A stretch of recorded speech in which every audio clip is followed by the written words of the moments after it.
adalah menjaga kerahasiaan CIA, confidentiality, integrity, dan availability dari informasi di cyberspace.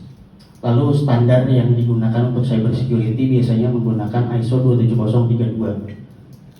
Itu mengenai information technology.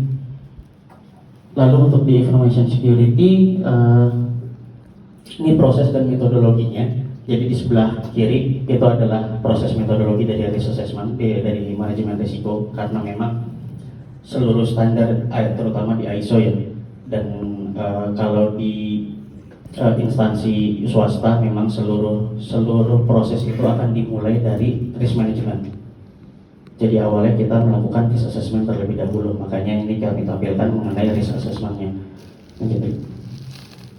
Ini adalah irisan dari segi security antara computer security, cyber security, dan information security yang terjadi saat ini. Ini hanya sebagai gambaran saja.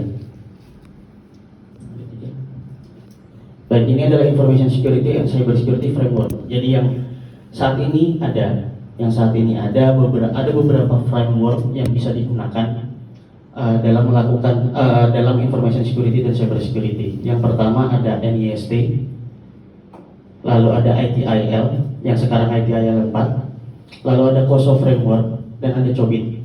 Kalau Bapak Ibu udah pernah mendengarnya ya, minimal pasti akan pernah mendengar COBIT dan NIST minimal. Dan ada satu lagi yang selama 5 hari ini mungkin kita akan lebih mengenal mengenai ISO 27 series. Jadi ada ISO 27001 dan 27002. Ini adalah beberapa framework yang dikenal di saat ini. Lanjut.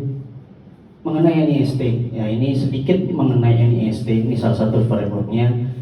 Dia ada di frameworknya ada 5 frameworknya, yaitu dari identity, protect, detect, respond, and recover. Satu-satunya seperti identify ini fungsinya untuk membantu organisasi dalam memahami aset, kerentanan, dan ancamannya. Ini untuk mengidentifikasi sistem dan data yang paling penting di organisasi. Ini dalam NIST. Lalu fungsi protect-nya, fungsi membantu organisasi untuk mengembangkan dan menerapkan pengamanan untuk melindungi aset mereka. Ini framework di NIST sampai dengan di recover. Jadi fungsi yang membantu organisasi untuk memulihkan operasi dan sistem menjadi normal setelah adanya insiden keamanan siber. Jadi di NIST, di framework NIST dia menggunakan frameworknya dari identifikasi sampai dengan recover, pemulihan untuk yang NIST. Lanjut. Lalu COSO ini fokusnya di strategic level. Ini singkatannya Komite Organisasi Sponsor Komisi Tradeway. Ini seperangkat 5 konsep dari lingkungan pengendalian, risiko penilaian, kegiatan pengendalian, informasi dan komunikasi, serta pemantauan. Ini COSO framework, ada bisa dilihat di sebelah kirinya ya. Lanjut, ini yang COSO. Lalu ITIL, ini skema dari ITIL. Di standarnya, standar didesain oleh Inggris ya, dari UK. Ini mengenai information technology dan infrastruktur library. Ini dari service system, ada dimensinya sampai dengan ITIL practice. Lanjut. Oke. Lanjut. Baik, ini adalah mengenai cybercrime dengan penerapan ISO yang tadi saya bilang. Kita selama 5 hari ini akan membedah mengenai ISO 27 series. Mengapa kami memilih ISO? Mengapa ISO itu sangat populer khususnya di Indonesia, yaitu standar yang paling sering digunakan di Indonesia. Ini karena ISO itu organisasi mengimplementasikan ISO ini upayanya adalah meminimalisir risiko. Memang kita tidak akan bisa menghilangkan risiko yang ada ya. Kita kalau dibilang organisasi sudah mengimplementasikan ISO 27001 terus dia merasa dirinya aman, itu salah juga.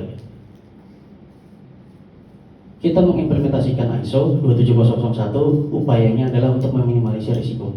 Yang tadi saya bilang di awal, seluruh proses bisnis, seluruh organisasi itu akan memulai dirinya dari MANRIS, dari manajemen risiko, dari risk assessment, dari penilaian risiko terhadap organisasinya, baik itu di proses bisnisnya, baik maupun di asetnya. Lalu ISO 27001 itu memiliki 93 langkah kontrol keamanan. Ini yang tahun 2022. Ya, mohon maaf Pak. Ini yang tahun 2022 ya. Tahun 2022 kita ada 93 langkah keamanan. Lanjut. Lalu objeknya ada apa saja?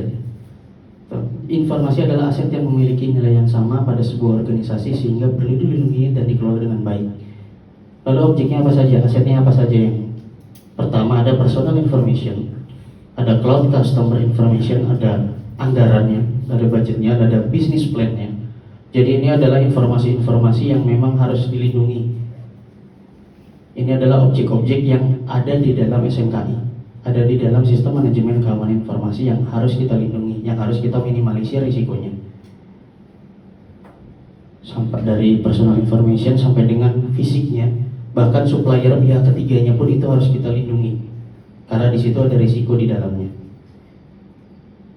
Jadi objek-objek inilah yang akan kita lindungi, kita kelola dengan baik dengan menggunakan standar yang ada. Standarnya sebenarnya bisa memilih di instansi Bapak Ibu, bisa memilih menggunakan standar apa. Cuma memang di ISO itu yang memang lebih populer, lebih banyak menerapkan ISO 27001. Lanjut.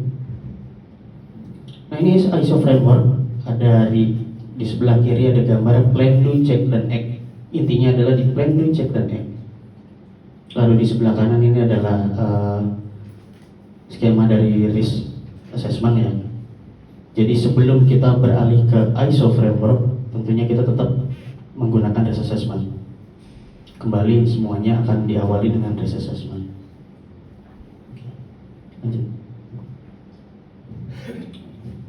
Baik, di ISO 27001 kita ada klausul dari 4 sampai dengan klausul 10. Lalu di aneksnya ada di kontrol-kontrolnya juga ada lagi.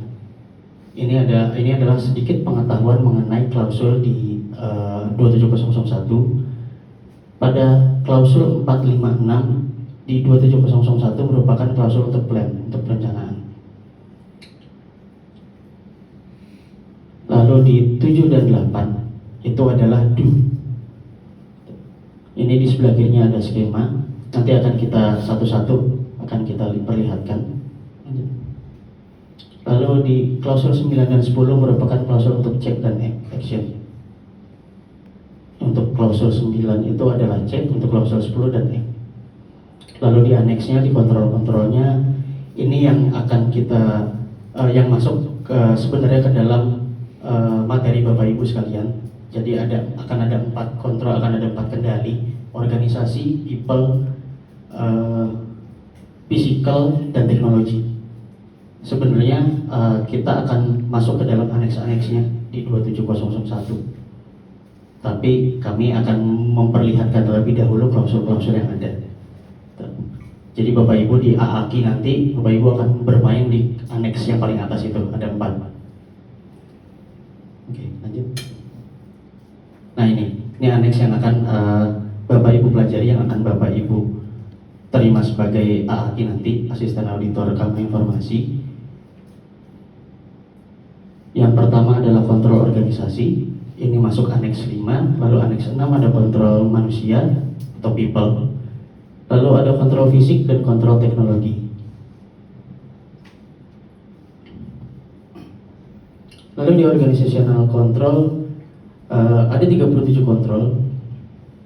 Tapi kalau nanti di AAKI dia tidak akan sampai sebanyak itu.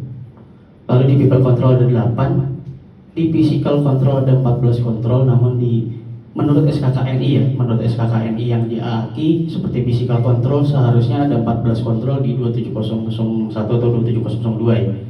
Namun menurut SKKNI yang ada, Bapak Ibu akan mendapatkan 13 kontrol nanti di situ. Jadi dari 14 akan hanya dipelajari 13 kontrol saja.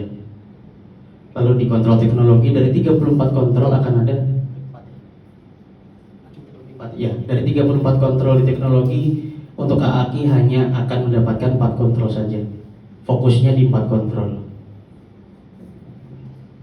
Jadi tidak akan, kalau misalnya ini kan kayak organisasional 37, people 8, physical 14, technological 34. Itu sudah ratusan kontrol sebenarnya.